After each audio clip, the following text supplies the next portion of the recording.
Okay, I'm going to jump on over to the website now so you guys can see why you would need this contract number and enrollment access number and what this looks like to you online. As I mentioned, there are some special things to keep in mind here when you're using the tools that we offer. And part of this has to do with your census information or your personal data getting into our system to give you a smooth experience here. So if you choose to use the mobile app, you can use that, and this is what your experience will look like. Your first place that you'll go is the Register Now button, and it's the same thing on the website. You'll go here to myplan.jhancock.com, and you'll click on Register Now. And this is where we're going to ask you for some data. So last name, social, and date of birth. When you click Continue, it's then going to ask you for your plan's contract number, 96672. And once you've entered that in, this is where you might see that error page that we referenced before. If you get an error page, instead of the section that says create your profile, use the link on that error page that's provided to go directly to the enrollment tool, okay? As long as you go directly to the enrollment tool, you'll be able to sign up anyway. Then you can come back to the full website or to the app and you can register for your access later. There's no money in there yet, so there's really nothing to see, but it will give you a chance to set up your username and your profile and to be verified through your mobile access number. So I'm going to show you what the registration looks like here, and then I'll flip over to show you what the enrollment tool looks like. So as I mentioned, you can create your user ID. You can check to see if the user ID is available or if someone else is using it at John Hancock. Then you can put in whatever password you like as long as it fits our conventions. Throw an email in there. Make sure to confirm it by typing it twice, and then you'll have a spot to put in your mobile phone number. And here's what those challenge questions will look like, although your list will be specific. I have kind of basic question 1, 2, or 3 in my demo. You'll have actual questions you can choose from just for security feature answers. And then you'll get to your confirmation page. You can click the box at the bottom after you've read through the terms and conditions for the website and click continue and done. And then you'll see your congratulatory message. So if your information was already in the system, you will have been able to do this right away and you can click enroll now. If it wasn't, you can come back to it later. But when you click that link on that error page, it's going to bring you here to the enrollment tool. So we give you a back door to get in and take care of enrollment, even if your data is not in our system yet. So here's where you'll put first and last name, then you put contract number on the left, and that enrollment access number for your plan will go on the right, and you'll click Let's Go. And the enrollment tool offers you 2 experiences. Depends how much time you have and what type of enrollment you want. The Express experience takes 60 seconds, but it's kind of narrow. You can only choose pre-tax savings here. And what we'll do is calculate 3 packages for you that you can select from. So in other words, 3 contribution amounts that will fit anywhere from 80% to 100% of replacement income for you. So I typed in an annual salary here of 41,000 and change. So what they've done here is they've calculated 3 amounts. The low amount would replace 80% of that salary in retirement. The high amount would replace 100%. And then you can see, as far as investment instructions, they've already allocated me to my plan's default fund here. So yours would allocate you to your plan's default fund, which is that balanced risk strategy. You can always come online and change that later. So this is a quick way of getting enrolled. It's a quick way of making sure, number one, that you're taking full advantage of your match. So any one of the percentages that you see is going to top out over 5% so that you can take full advantage of your company's match. But also it's going to make sure that you are staying under the IRS limits and that you're replacing a certain portion of your income to track to a good retirement. If you choose instead to be a little more particular and you want some pre-tax and some after-tax, or maybe you want just Roth contributions to come out of your paycheck, and if you also want to look at all the investment options offered, you can go ahead and choose the guided path. It's not long by any means, so it takes about 7 or 8 minutes on average for someone to complete, but it offers you a little more flexibility. We'll ask you some more information up front here, and then we'll give you a goal for retirement. So what we do is show you what type of income you might aim for in retirement to replace. And you can either select the profile we've suggested here, or you can choose from a selection of them. You can aim higher if you like. And so if I click, for instance, the $45,000 a year profile, They're going to do the math for me and show me what it would take contribution wise for me to track to that goal. So I can choose to leave this percentage in here, or I can adjust it. And as you can see in the guided path, I can do pre-tax or I can do Roth after tax. So let's say I want 12% and I'll go ahead with their suggestion there, but I want to split it up. I can do that. You can put whatever number you like in these boxes. Remember, your employer match money is going in on top of this, and it doesn't affect the IRS totals, but it'll go in pre-tax. So they're not going to show that on here because that comes in after the fact. This is just referring to your contributions. Okay. Can you go back to the page of before you got to this page? When it was asked, no, that's not what I saw either. When it was asking like about how much you have and other, do you see my question in the chat? Yes. Oh, I didn't. I can't see the chat because my meeting function doesn't let me see chats. So yeah, this part right here where it talks about other retirement savings. Yeah. So what that's for is, let's say I worked somewhere else for like 8 years and I was a participant in their 401k plan. Okay. And before I came to Donnelly Boland, I saved, let's say $50,000 in that plan. I could enter that I already have $50,000 to start off with in retirement. So the reason they ask for this information is because they want to give you a good calculation for how much you need to contribute from here on out to meet your goal.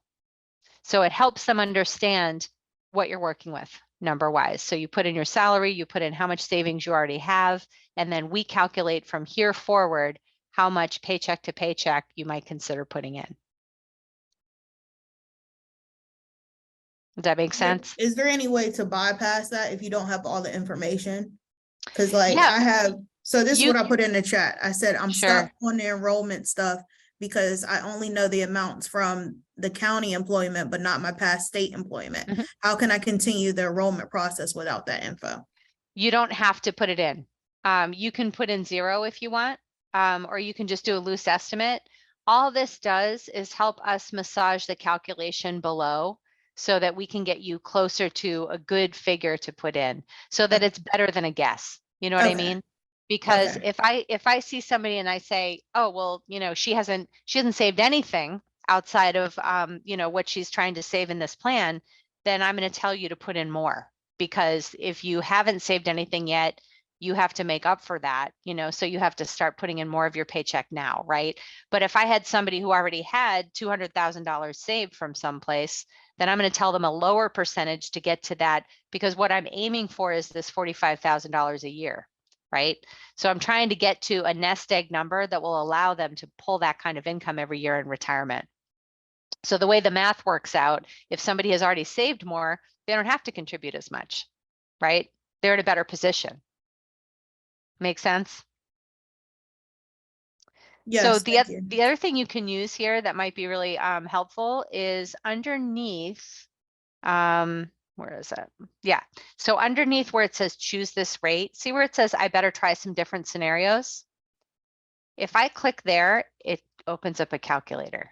And so what I can do is I can play around with, oh, I think if I paid myself, let's say $62,000 a year in retirement, this is going to show me the nest egg I need to accumulate. So this is kind of my target dollar value that I'm going for, that I'm trying to save toward. That's my goal. And then it shows me to get there, I need to contribute $59 per paycheck. So we're going to show you also below, how much does that mean I am saving in taxes, and what does that lower my paycheck by? You see what I mean? So the calculator can be really useful because we can show you the percentage over here and do the math, and then you can keep adjusting it. So once you enter in, you know, how much you want to contribute or how much you want to save toward, if you play with this little slide rule, it'll see how the math changes on the right and it adjusts the percentage. So the math is never the fun part of this process. So that's why we give you all sorts of calculators. Okay.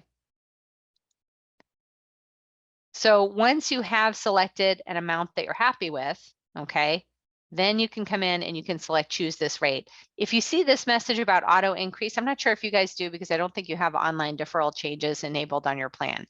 But if you do see it, what that refers to is the ability to request a change every year, much like you are through Vista. But what it does is it sends through a message through the website that says that you're interested in making a change. But that's something I don't think is enabled for your plan yet because you guys use Vista to identify your deferrals going forward once you're in the plan.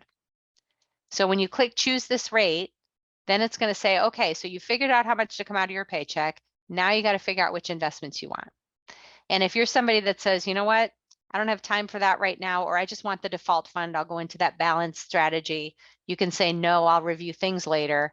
We'll set you up with the amount that you asked for here. We'll set you up with the default investment instruction going to that balance risk strategy, and then you can visit it later to make changes.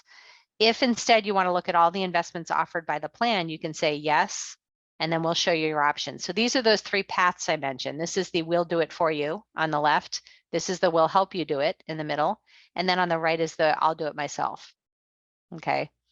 So if I say I want to build my own portfolio, they give me one quick step where I can take a risk quiz down here so I can figure out, am I a conservative investor? Am I moderate? Am I aggressive? Where do I fall? And then we can make some suggestions to you for different models. But if I already know, like let's say I know I'm a balanced investor, I can select balanced. And then what they'll do is they'll give me my whole list of investments here to choose from. And I can come in and I can identify which funds I want and I can split them up. So with what I'm identifying here with my percentages is how I want my paycheck divided amongst these different investments every time it comes out of my check and goes into my account. So every paycheck that flows from your payroll to John Hancock, we take in the money and say, okay, she wants 25% to go to this Fidelity. She wants, let's say, 25% to go to Vanguard, this fund, and so forth. So again, this is also a spot where you can learn about the different funds because you can click on the link to learn about them. And this is not an allocation suggestion. I'm obligated to tell you guys that. It's just an example. But we'll show you your risk profile as a result of the funds you're choosing up here. And you've got your target date funds and your target risk funds there too. I can say select these options. And then when I'm ready, I can come forward and go to the next step. The next step is to determine whether or not I want to roll anything over from my old retirement accounts. So again, if I worked somewhere else or if I had an IRA at some point and I wanted to roll it in, I can say, yes, I want to learn more. We'll have our consolidations team reach out after your account is active.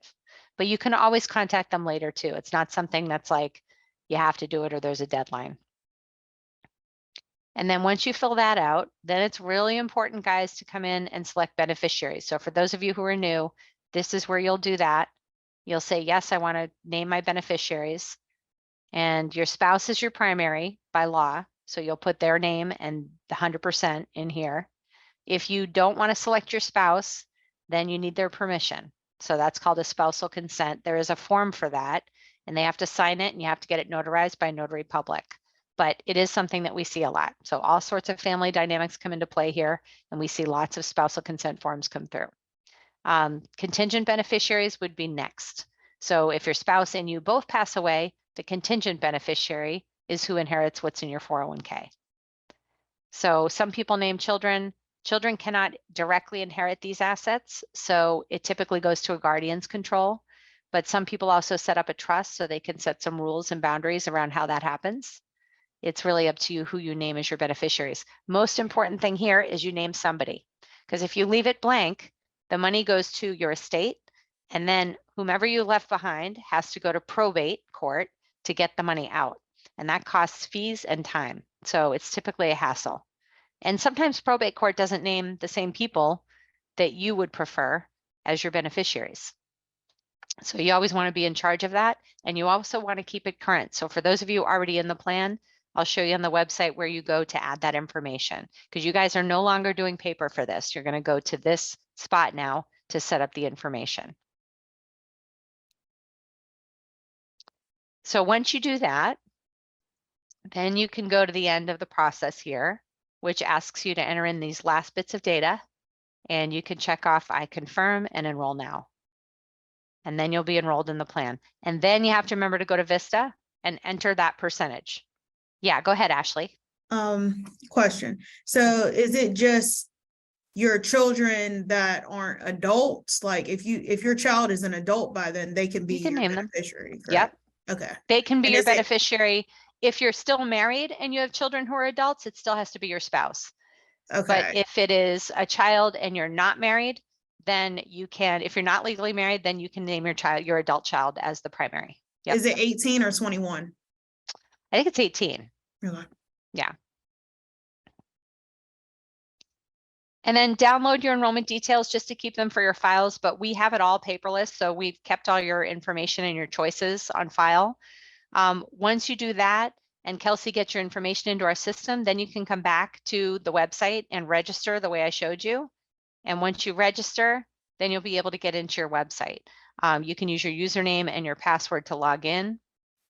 And for those of you already in the plan, this section here under my profile is where you're looking for that new link that you'll see that says update my beneficiary. So that's now been added. You can go to update my beneficiary and you'll see the same process that the new enrollees have for entering your data. Okay. Going forward also, if you're new to the plan, you don't have any money in there yet, you're not going to see this middle section populated yet because there's no money in there to measure your progress. So once your contributions start going in, then you can go to Let's Go and you can set up your goals around your retirement income. We can continue to track your progress here in the middle. We'll give you a score. Again, that score is going to represent how close you are to measuring to your goal and how much of your expenses you're positioned to cover right now in retirement. And then other spots you'll want to look at going forward under the Learn link, you'll have the My Learning Center, which has great information on financial wellness. It's not just retirement related, it also relates to lots of different financial health aspects.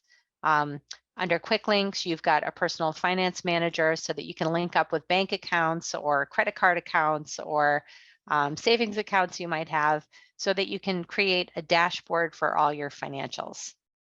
And we don't spy on this information. I've had a lot of people ask me, well, if I put a 529 in there, am I going to start getting ads from John Hancock about their 525? That's not how we use it. So all the information you put in to link to these accounts is encrypted. Our participant services group cannot mirror this page in your account. They can see other things in your account if you need help, but they can't see everything data-wise in this page. And you can't transact in those accounts from this page because we're not the custodian of the assets in there. But what we do is reach out and pull the current data in and take a snapshot. So it works a bit like Minted if you've used that, or I think it's eMoney is the other one that's popular. So really important, guys, again, if you're new to the plan, even though you set up your percentage through the John Hancock enrollment process, go to Vista and opt in for that percentage also. Make sure you're putting it in there because otherwise payroll won't know what you want to put in.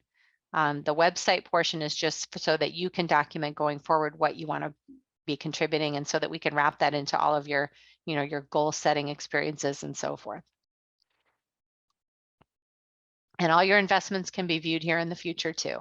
So that list that I showed you earlier is populated here also with all those links to the fund fact sheets and all the data on the plan. You've also got under review, if you go to plan notices, you've got that 404A5 listed right here. So that's that fund menu I showed you. It has some pretty important information also regarding your the fees on the plan. What does it cost you to participate? How often do we let you change your investments and so forth? Katie, there's a couple questions in the chat. Sure. Will the site identify the plan that I am already enrolled in so that I can just continue forward with that same plan? Mm-hmm. Yeah, if you're already enrolled into the plan, the website is where you go to connect to see everything that's going on. So if you go in and you go to account overview, that's going to show you what you're currently contributing, what types of contributions you're using before tax or after tax, how much money you've accumulated, whether from your own pocket or from the employer match monies and anything that's been contributed there. It's also going to show you what investments you own and how they're doing. If the enrollment tool isn't letting us register, who should we reach out to? It told me to call customer service. Yeah, so that's this page right here that I referred to earlier. It's not going to let you register because your census data is not yet in the system. So what it's going to do is it's going to give you this page here that says, you know, you can't register right now, but it has this link available. So it should be showing you this link where it says, please try again. If you have a contract number and enrollment access number, click here. Otherwise, contact us. But you should have a spot that allows you to go to enroll. Okay, so there should be a page where you can click and it'll let you go to the direct to the enrollment tool. Katie, we're seeing your home screen, so you might be on a different page. Zoom didn't switch with me. Also, I went through that whole process with the alternative link. I went through, gave all my beneficiaries all of those things, and then it said, we can't register you. Right, and you can't till Kelsey puts your information in the system for the company. So as soon as she does that, then you can try it. It should now be in there for most people. So who asked that question? Grace. Oh, Grace. So she's doing it for the new enrollees. Kelsey, could you check to see if Grace is in there? Grace is in there because she was Grace, you were eligible, I think, last year or in July, I believe it was. But you're in John Hancock's website, so she is enrolled in. Oh, so you're already enrolled? Right. Okay, so you don't have to enroll again then. So it should let you register. If it's giving you an error message about your information, Grace, then I would say we probably need to check your data. We need to check your social and we need to check how your name is listed on the account.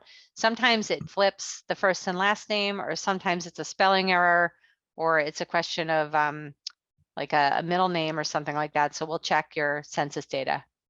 Okay, thank you. There's two more that came in.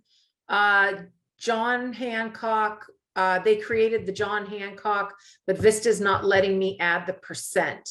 Did you go, what happened the last meeting is people were forgetting to click that wizard In the upper right-hand corner. Yeah, in the right-hand corner, you have to click wizard in order to make any changes. So can you check to make sure that you're doing that? And then we can help you if you're still having trouble. Okay, while you're looking at that, Lisa, there's one other one that says, I'm able to get into the website on my computer, but the app is giving me an error message that says no contact info on file. So again, yeah, that's the, it sounds to me like that's the census data is not quite there yet. So if it lets you, was that question from somebody already in the plan or for somebody who's new? No, somebody who's been in the plan. Okay, so what you may want to do is on the website, when you go into your account, I'm going to share for a second so you can see my demo account again. What you may want to do is go into my profile and go to my contact info here and verify that all your information is in there and add a mobile number too. So I would add information here and just be sure that your contact info is complete. And then you should be able to get in through the app. But let me know if that doesn't fix it. She's saying she does have a mobile number in there. Okay. Let me take that one away because I haven't seen that error message before in regards to the app. It should be letting you in with your current username and your current password. So whatever password, username and password you use to get into the full site, it should automatically be letting you in through the app too. You don't have to re-register. Yeah.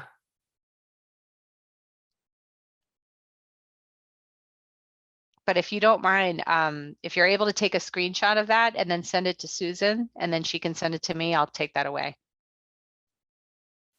I know the app was glitchy yesterday, guys. I was told today that they fixed whatever issues they were having with it. So you shouldn't be experiencing the same issues you were yesterday.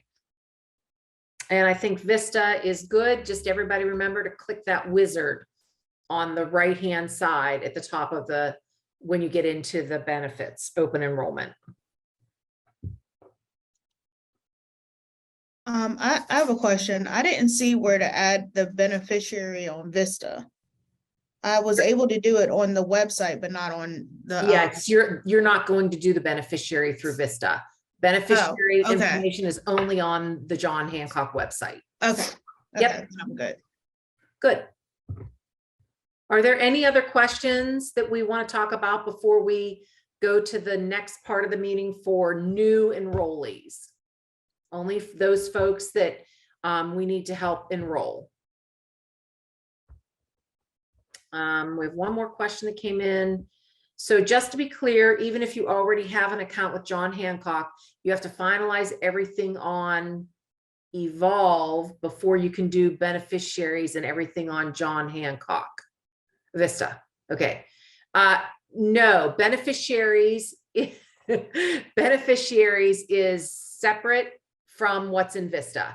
You just go into John Hancock and then you'll go at the top of the right-hand menu. Katie, if you can help me. Yeah. Yep.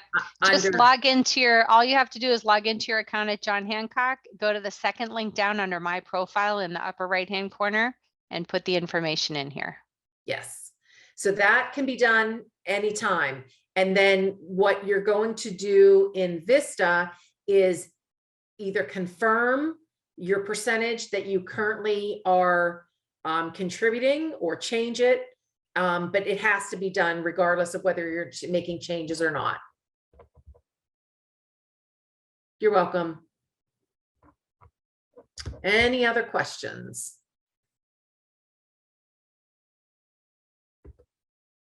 Okay, great. So everybody who is new, if you can please stick around,